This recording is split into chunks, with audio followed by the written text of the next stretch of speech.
माथे पहाड़ बुद्धि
मेरी माता कालिका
श्रीपति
Hey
श्रीमद्भागवत महापुराण की जय। पितृदेवताओं की जय। इष्ट कुल देवताओं की जय। विच्छेश्वर महादेव की जय। दिवा भगवती की जय। नंदा भगवती की जय। अपने अपने इष्ट कुल देवताओं की अपने अद्भुत आहुति को प्रदान कर रहे श्री प्रेम सिंह नेगी जी, श्री शीशपाल सिंह नेगी जी, श्री कुंवर नेगी जी, जो मंदिर समिति के अध्यक्ष भी हैं, और उनके साथ हमारे अनन्य श्री सुरेंद्र सिंह बिष्ट जी सूरी भाई, जिनके माध्यम से आप हम सबका मिलन हुआ है, और अनेक महापुरुष यहाँ पर विराजमान, बड़े दूर दूर से आई हुई मेरी मातृशक्ति, मेरे बुजुर्ग, युवा साथी और बच्चे, आप सभी के हृदय में विराजमान भगवान राधा माधव का स्तवन करते हुए और इस दिव्य और पावन पवित्र कथा को घर बैठे ही श्रवण कर रहे हमारे जितने भी प्रभु प्रेमी हैं, भगवान राधा माधव की अनन्य कृपा आप पर सदैव बनी रहे, और इस दिव्य और पावन पवित्र कथा का सीधा प्रसारण कर रहे हमारे संस्थान के जो बहुत ही सम्मानित श्री गणेश सेमवाल जी, जिस कथा का सीधा प्रसारण कर रहे हैं भक्तिमय चैनल पर, और जितने भी हमारे सोशल मीडिया चैनल है, यूट्यूब चैनल है, सब पर आप बहुत सुंदर कथा का सीधा प्रसारण कर रहे हैं। और अभी विगत 2 कथाओं से आपने सुंदर इस कथा का सीधा प्रसारण का आपने संकल्प लिया, और मैं बहुत बहुत साधुवाद देना चाहूंगा, बहुत बहुत आशीर्वाद, क्योंकि व्यक्ति के अंदर जब लगन होती है, जब निष्ठा होती है, जब सत्य संकल्प होता है, तो कोई भी कार्य असंभव नहीं होता है।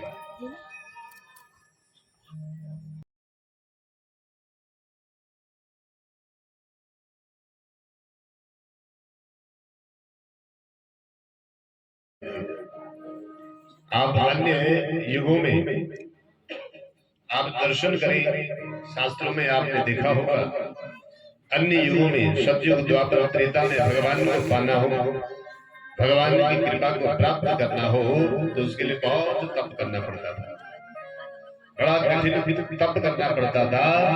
लेकिन कलयुग में भगवान को पाना, भगवान की कृपा को पाना बहुत सरल है। वस्तुतः है कलयुग में सारे दोष है, सारे अवयव है, लेकिन एक बहुत बड़ा गुण है, बोले जिस युग में आप और हम जी रहे हैं, इस युग में भगवान की कृपा को प्राप्त करना बहुत सरल है। बोले कैसे? तो बाबा तुलसीदास जी महाराज रामचरितमानस में बहुत सुंदर शब्दों में लिखते हैं,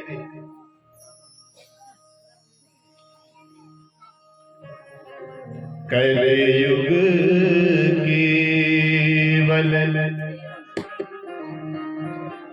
नाम आधारा,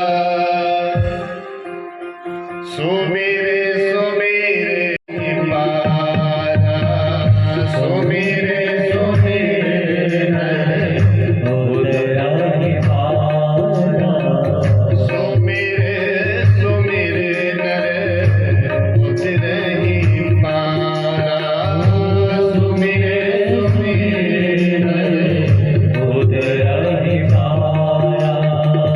कलयुग केवल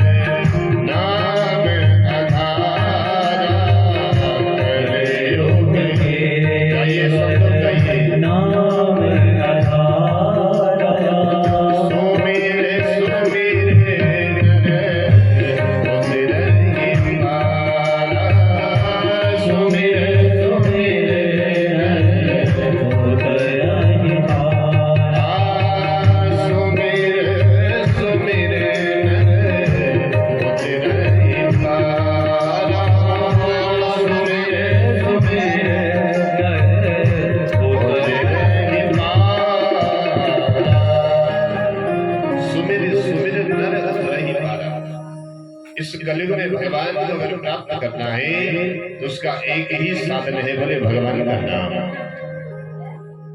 सब कुछ छूट जाए लेकिन भगवान का नाम न छूटे। और भगवान के नाम में इतनी अलौकिक शक्ति है कि हमारे सारे बिगड़े कार्यों को बना देता है भगवान का नाम। तो आइए बड़े प्रेम और आनंद के साथ बिल्कुल शांत चित्त होकर के इस पवित्र कथा में प्रवेश करते हैं। कल की अद्भुत कथा आप सबने श्रवण करी।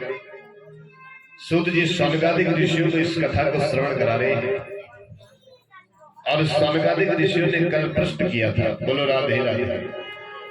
क्या किया था? प्रश्न किया था। कौन सा प्रश्न किया था बताओ? बोलो राधे राधे। अरे भूल गए, कोई बात नहीं, याद दिलाते। सौनकादिक ऋषियों ने प्रश्न किया था इस कथा को श्रवण करके कौन कौन से जीव तर जाते हैं, इस कथा को सुनकर के कौन कौन से पापी तर जाते हैं। आप कृपा करके हमें बताने की कृपा करें, हम जानना चाहते हैं, हम श्रवण करना चाहते हैं। तो आज सूत जी महाराज सौनकादिक ऋषियों को श्रवण करा रहे हैं और नारद जी महाराज ने सनत कुमारों से ये प्रश्न किया है। तो सनत कुमार आज नारद जी महाराज को कहते हैं कि नारद जी सावधान होकर के सुनो, हम आपको श्रवण कराते हैं। इस कथा को सुनकर के कौन कौन से जीव तर जाते हैं। ये मानवा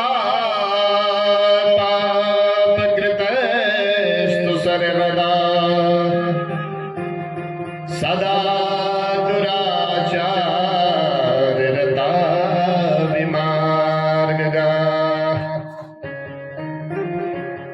क्रोधाग्नि दग्ध कुटिलश्च कामिना सप्ताह यज्ञेन कलो पुनन्दिते। ये मानवः पापकृतस्तु सर्वदा। ध्यान से सुनना। इस कथा को सुनकर के कौन कौन से जीव तर जाते हैं। बोले ये मानवः पापकृतस्तु सर्वदा। जिस व्यक्ति ने अपने जीवन में पाप ही पाप किया हो, क्या किया हो? पाप ही पाप किया हो, कभी कोई पुण्य किया ही नहीं। बोले श्री नारद जी अगर ऐसा व्यक्ति भी इस कथा को सुन ले तो इस कथा से वो भी तर जाता है। क्रोधाग्नि दग्धः। कई लोग आपने देखे होंगे कि वो बात बात पर क्रोध कर देते हैं, क्रोधित हो जाते हैं, गुस्सा हो जाते हैं। बोले अगर गुस्सैल व्यक्ति भी इस कथा को सुन ले, बोलो राधे राधे। आपको आता है गुस्सा? किस किस को आता है बताओ? बोलो राधे राधे। कितने सज्जन बन गए देखो। अरे क्रोध तो सबको ही आता है लेकिन किसी को बहुत ज्यादा आता है। उसको अच्छी बात भी बोलो तो उसे क्रोध आता है। क्या आता है? और क्रोध ज्यादा किसे आता है? बोले जिसका विवेक कम होता है, इसकी सोचने और समझने की क्षमता कम होती है, वो बात बात पर क्रोध करता है। बोले फिर उसके लिए क्या करें महाराज? बोले उसके लिए भगवान के नाम का जप प्रारंभ करें। ओम नमो भगवते वासुदेवाय।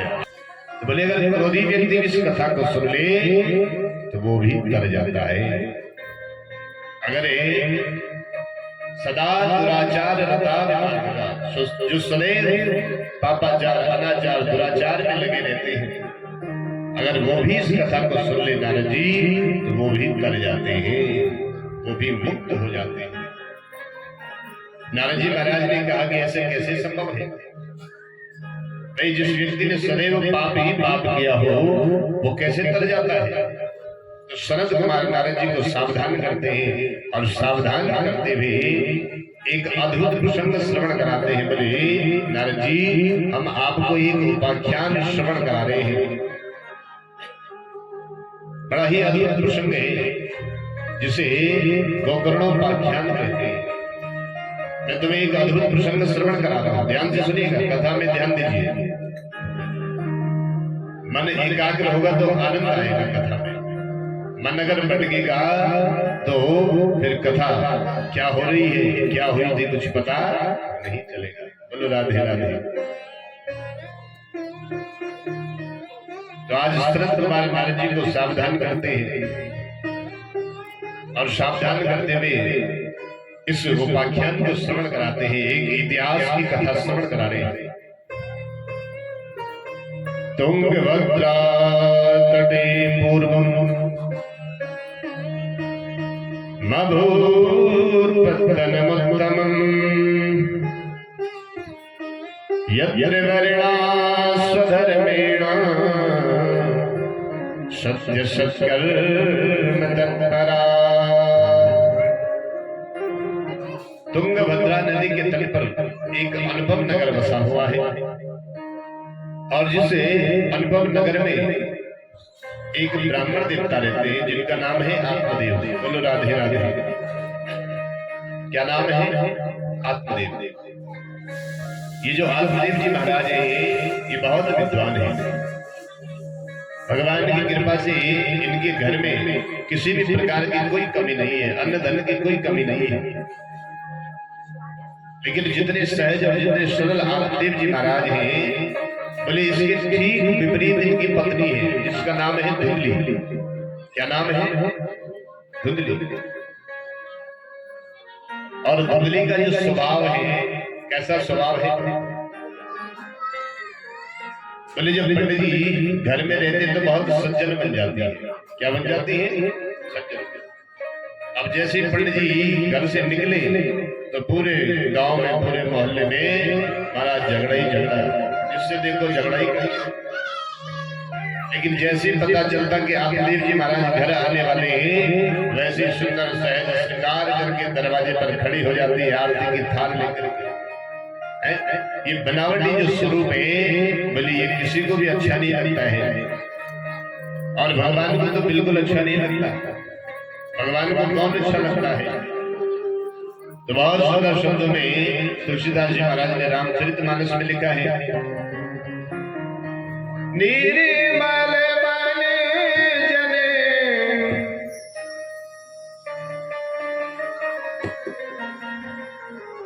निर्मल मन जन सो मोहि पावा।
कहते हैं कि जिसका मन निर्मल होता है, किसी भी प्रकार का कोई लेश मात्र भी, कोई बनावटीपन नहीं, कोई दिखावटीपन नहीं। जाते हैं तो जाते जाते कह देते कि पंडित जी सब कुछ ठीक था, अगर एक हुए जान तो ठीक ही चलो। फिर मन दुखी हो जाता। एक दिन तो आत्मदेव जी महाराज इतने दुखी हो गए, इतने दुखी हो गए कि सब कुछ छोड़ करके वन में चले गए और वन में जाकर के एक सरोवर के पास में पहुंचे और सरोवर के पास में पहुंच करके जब आचमन किया, मन में विचार आया जब कुछ है ही नहीं तो फिर जी करके करेंगे। उस सरोवर में जैसे कूदने का मन बनाया, इतने में एक संत सामने से आया। संत भगवान ने देखा, आत्मदेव जी को रोका, बोले पंडित जी क्या कर रहे हो? अरे आत्महत्या करना तो सबसे बड़ा पाप है, बताओ क्या कारण है, क्यों आप इसमें कूदने जा रहे हैं? आप मुझे बताओ। आप मुझे ने सारा वृत्तांत बताया। संत भगवान के चरण पकड़ लिए और चरण पकड़ करके कहा, बोले महाराज मेरी कोई संतान नहीं है, आप कृपा करके मुझे आशीर्वाद दें। क्यों? क्योंकि जिसे संतों का आशीर्वाद मिल जाता है, जिस पर संतों की ब्राह्मणों की कृपा होती है, बोले उनके भाग्य की जो रेखा है, भाग्य में जो लिखा हुआ है विधाता ब्रह्मा जी ने, बोले ब्राह्मण के आशीर्वाद से, संत के आशीर्वाद से विधाता ब्रह्मा का लेख भी मिट जाता है, परिवर्तित हो जाता है। संत भगवान समझाते, अरे ब्राह्मण देवता, आप इतने विद्वान होकर के, इतने ज्ञानी होकर के, और फिर भी आप इस प्रकार की बात करते हैं। अरे आपके मन में जो ये भाव है ये बिल्कुल भी ठीक नहीं है। अरे अगर नहीं है तो उसमें भी तुम्हारा कोई ना कोई हित छुपा होगा। लेकिन आत्मदेव जी कहां मानने वाले थे? आत्मदेव जी महाराज रोने लगे, संत के चरण पकड़ लिए और संत भगवान के जब चरण पकड़े, बोले आप मुझे आशीर्वाद दीजिए, बस मैं तो आपका आशीर्वाद चाहता हूं। आप अगर आशीर्वाद नहीं देंगे तो मैं यहीं पर आपके चरणों में सर पटक पटक करके अपने आप को समाप्त कर दूंगा। संत भगवान ने जब पंडित जी को समझाया है और ब्राह्मण देवता को समझाते हुए आज संत भगवान कह रहे हैं, अरे पंडित जी आप इस जन्म की बात कर रहे हो?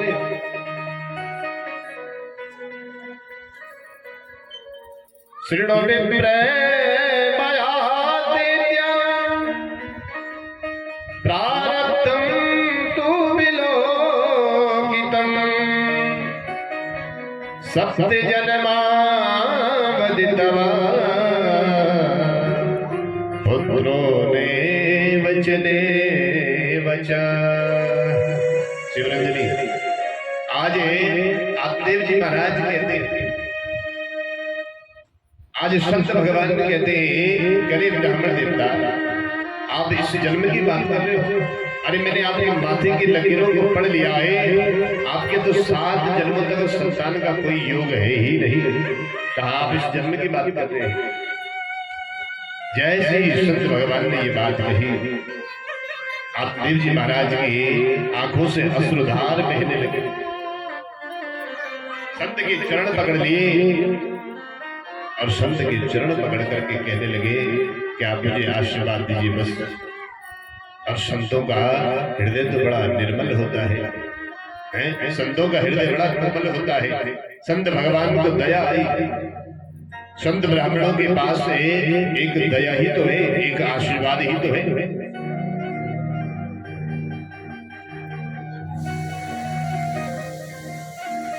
संत हृदय नव नीत समाना, संत हृदय नीत संत हृदय नव नीत समाना,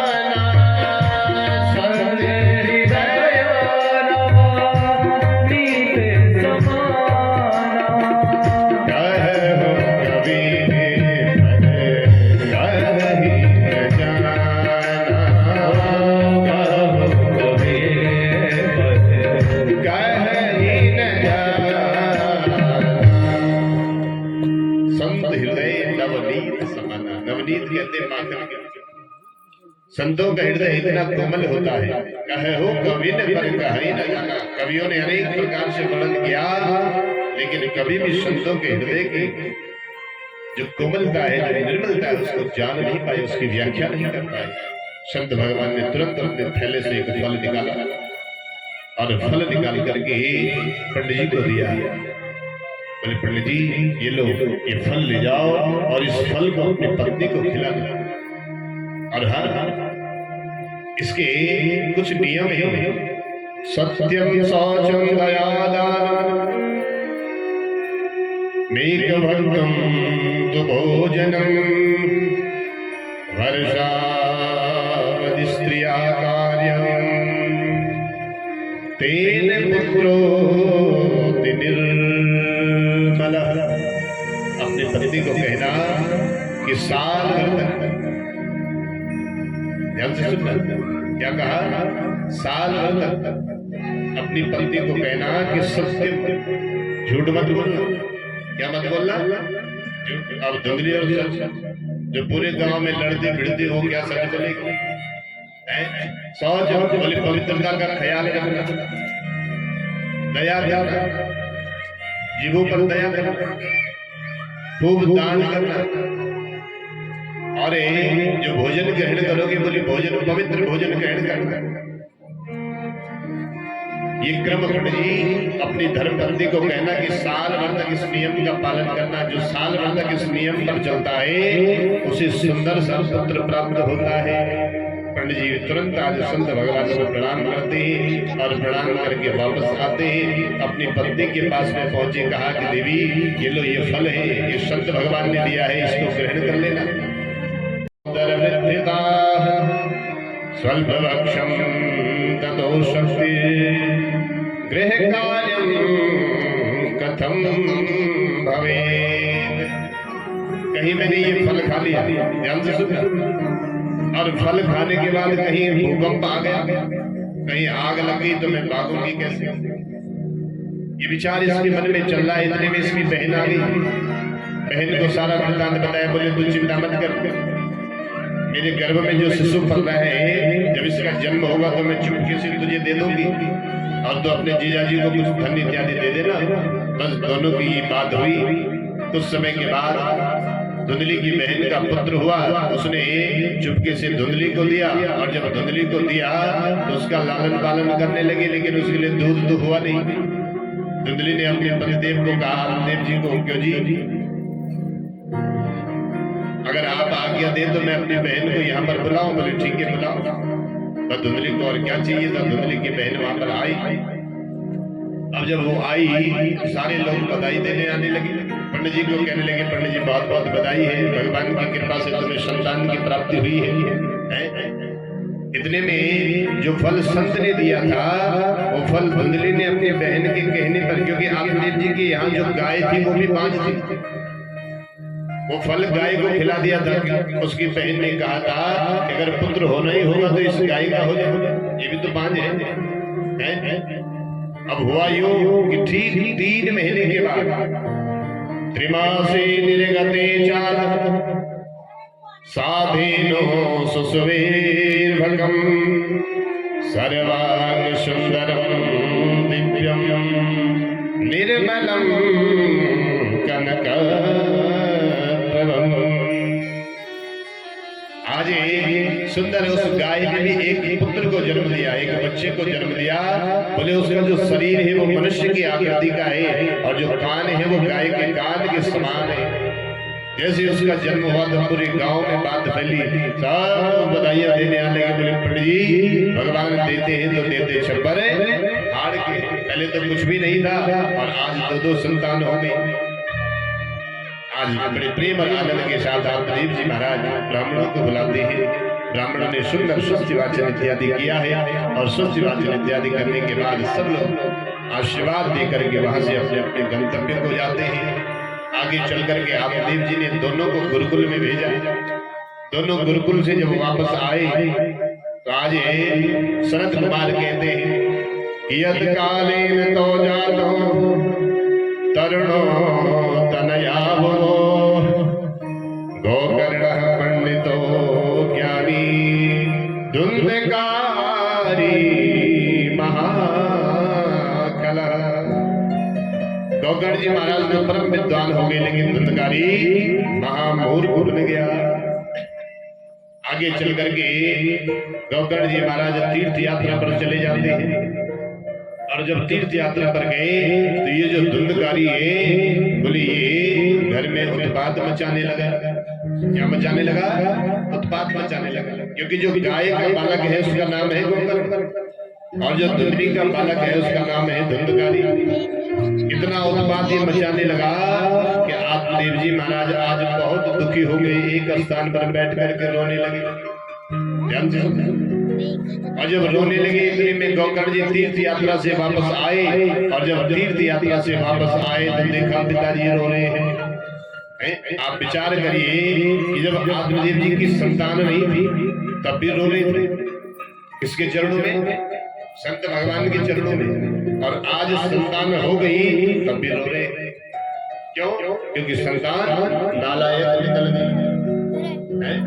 भाई जो अपने माता पिता का सम्मान न करे, माता पिता बताओ, जिसने हमें पैदा किया, जिसने जन्म दिया, उसे हम कहते कि तुम क्या जानते हो। बहुत से बच्चों को हम देखते हैं वो अपने माता पिता के साथ मुंह चलाते हैं, वो कुछ कह दें तो उन्हें ठीक नहीं लगता है। माता पिता को ऐसे ऐसे शब्द कहते हैं कि जो सभ्य समाज को ठीक नहीं लगते। याद रखना, माता पिता चाहे जैसे भी हो, हम चाहे कितने भी पढ़ लिख लें, लेकिन किताबों का ज्ञान बोले वो अनुभव के ज्ञान से बड़ा नहीं हो सकता है।